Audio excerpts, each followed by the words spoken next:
Welcome to Welling for your spiritual well-being and your ministry overflowing.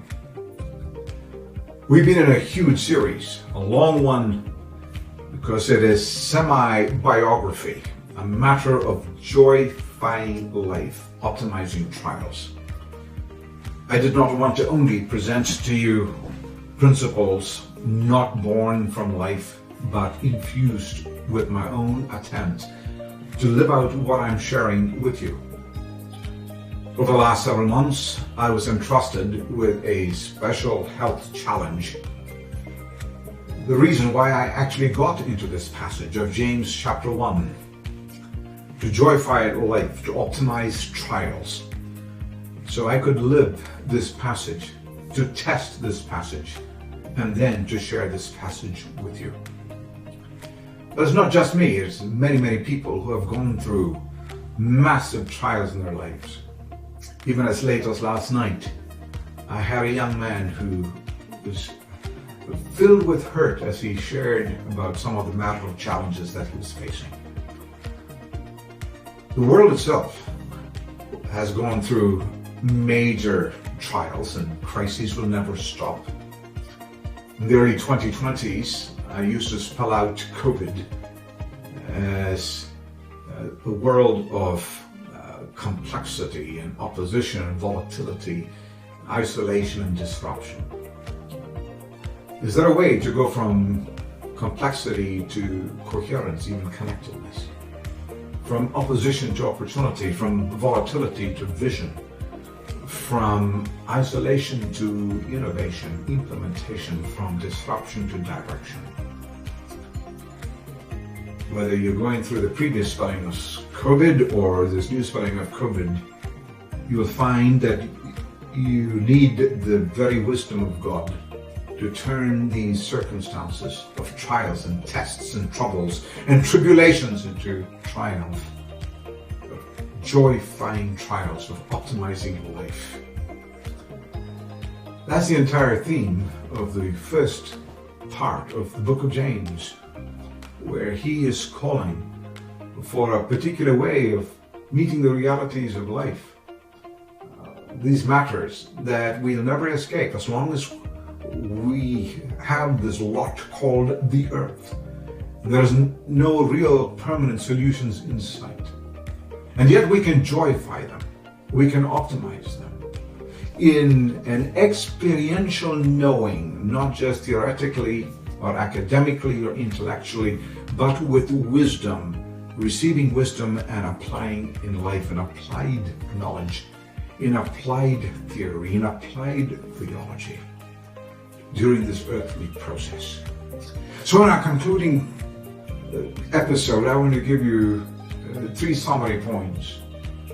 Optimizing means to really go through a system that God has set up, and here it is. 3 summary points. 1 is that trials are trials. They really are trials. They cannot be interpreted in any other way.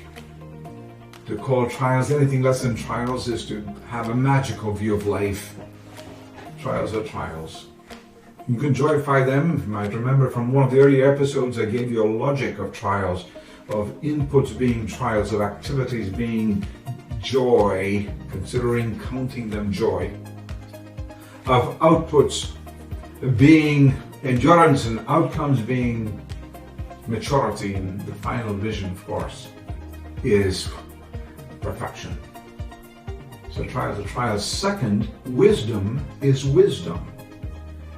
This is particularly unique to Hebrew gifts, and who is it, of course, who is not looking for wisdom?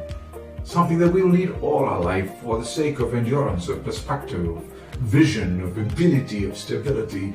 You, as a faithful follower of God, you believe in God without doubt, in faith, not with a quantity of faith, but a quality of faith. You're saying, God, give me wisdom.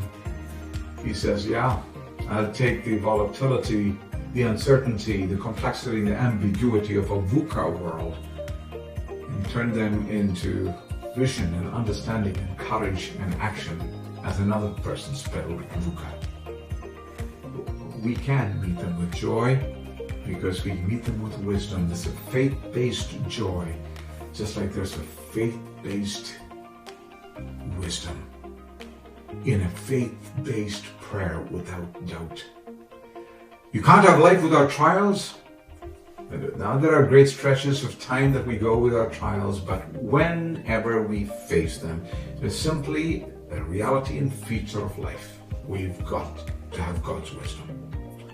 So trials are trials, wisdom is wisdom, but then we've got another part of this summary: God is God.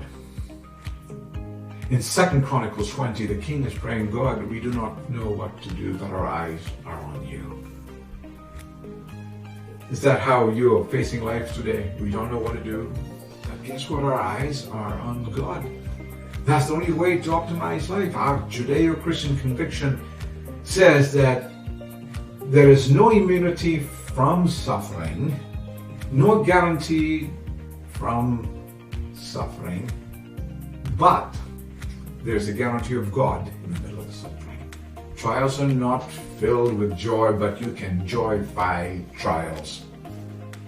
Joy relates to what God is to you and how He gives you the strength to endure and how He turns things and matters into purposes for His glory and your good. So whoever requires wisdom for trials, which God gives to all who endure for maturity, ask in faith. Ask in faith without doubt. Don't go about creating trials, but meet them, greet them, receive them, say farewell as quick as possible to them, but in the middle of greeting and farewell, we don't have to be anxious, for we have a God who gives and gives and gives, who's generous and gracious, and gives you the strength to carry on. That's the joy counter. The joy counter is also the faith asker.